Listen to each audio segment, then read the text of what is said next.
The purpose of every single animal? Purpose for everything that's created. They say everything is created for a purpose. Okay, everything is created for a purpose. So, a few places. First, in Sefer Bereshit,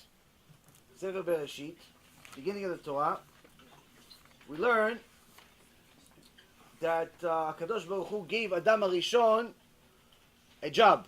What was his job? He told Adam HaRishon, you name the animals. You name the animals, each animal. Now, unlike us, where we look at things and we just come up with something, like somebody starts a company and they decide, you know what, I'm going to call this company Google. Why? Because Google is a really big, complicated number. Or some other guys say, you know what, I'm going to call this company Amazon. Why? Because he wants to represent that we have everything, as if it's in the Amazon in Africa. And he also has a cool little trick where you have A to Z within the word Amazon. And that's how people come up with names traditionally. Where it's based on something cool, based on something that they connect to. Now, Adam HaRishon was nothing in, we cannot compare ourselves to him. First and foremost is because all of the neshamot, all of the souls that ever existed, were inside him. Meaning he didn't have a single neshama like us. He had all of the neshamot that exist today originally came from him. So his wisdom, his beauty, his size, him himself in so many different ways was, in comparison to us, almost like not human. It's very different. He was so big and so beautiful and so powerful that when he was first created, he was huge. He reached the clouds, and Gemara says that his skin was like a diamond. So when he would appear, like literally created like a sun, reflect like a sun. And the Malachim never saw a human being before. The angels never saw a human being before.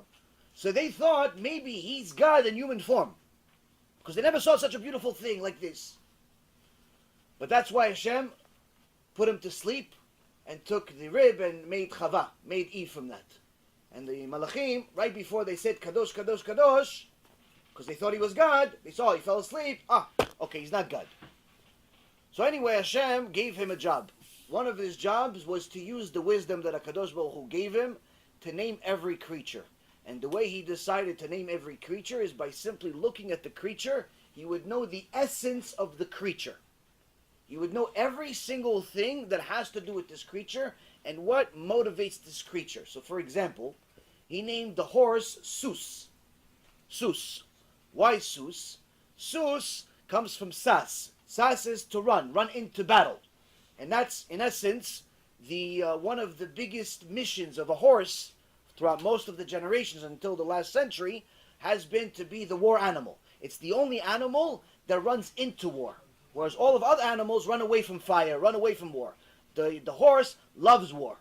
That's his essence. And the same concept goes with every other animal that he would name. He'd name it based on what was its essence, what was its purpose in the world. In the Gemara and in many of the Sfarim HaKadoshim, like the Zohar Kadosh, it talks about some of the things like you're saying, as far as why this one was named this, why this one was named that, what is the purpose behind it. Another one is the Nemala, the ant. Shlomo Melech says, Lech la Nemala atzel re'ed rachea v'chacham. He writes in a book, he says, go to the ant, you lazy, you luggard, look at its ways and become wise. So Chamim say, why am I going to go learn from an ant about not being lazy, about being ambitious? So Shlomo HaMelech says, look, the Nemala was created in order to teach us about ambition, in order to teach us how to work hard. Because even though the ant doesn't have a very long lifespan, in the days of the Sanhedrin, the heads of the Sanhedrin were able to speak 70 languages. Now, not like 70 languages like some people speak, French, English, different dialects of Latin, and so on. No, they spoke all of those languages, but also they spoke the languages of the animals, of the trees, of the demons, and all other creatures. So one time the Chachamim, they came to the ant, and they spoke to the ant. after they found that the house of the ant has 300 kilos of food. They said, listen, ant, how long do you live? The ant says 6 months. Says, what about the other ants? Says 6 months. All ants, they live 6 months. Says, yeah, but the food that you have, 300 pounds of 300 kilos of food, is enough for 60 million years of life. What do you have so much food for? So the ant says, maybe Hashem is going to decide to give me more time. Even though my grandfather died at 6 months, my father died at 6 months, my great-grandfather at 6 months, this one, everybody died at 6 months, but maybe me, I'm going to get more than 6 months.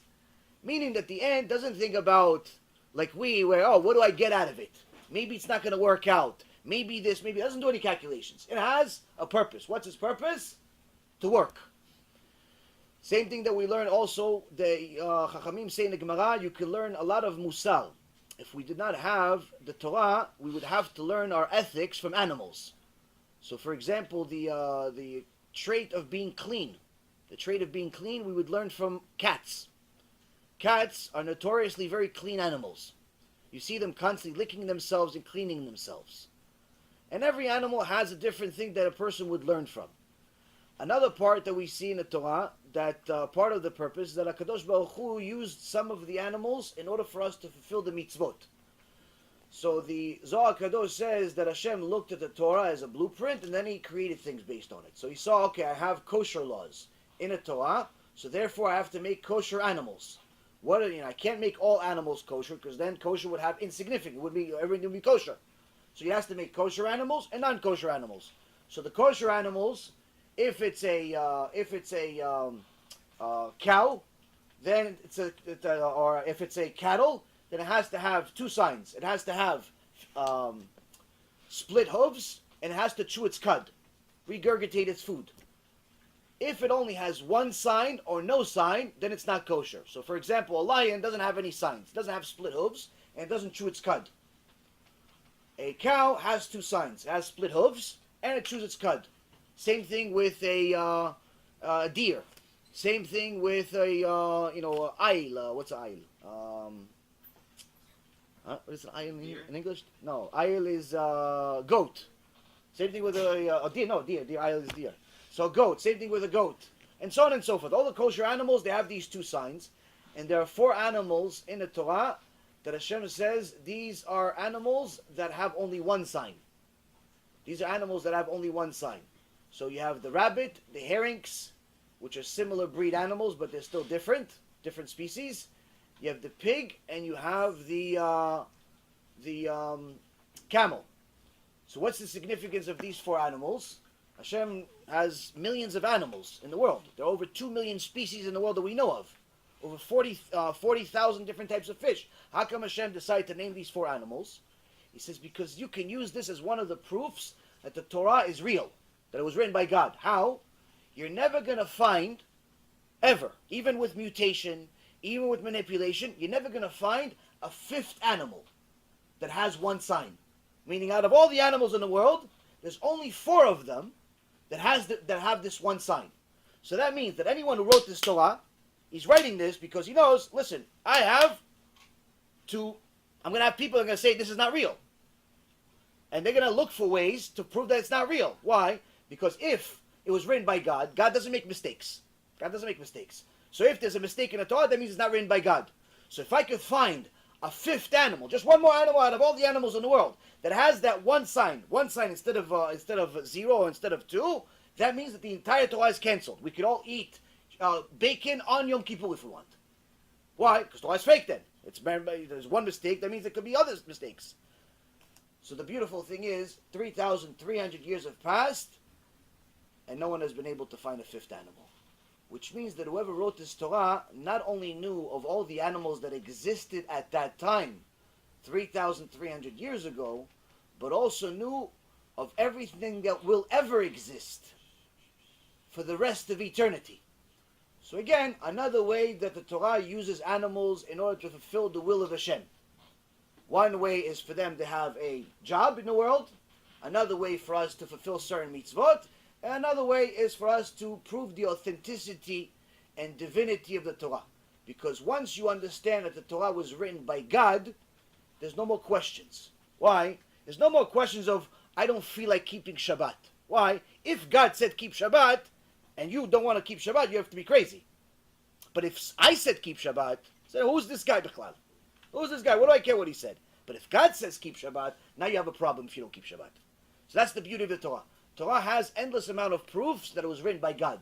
And once God says keep Shabbat, once God says you have to go to the mikveh, once God says you have to do X, Y, Z, whatever he says, we have to listen. So that's another use of animals, and there's many, many other ways.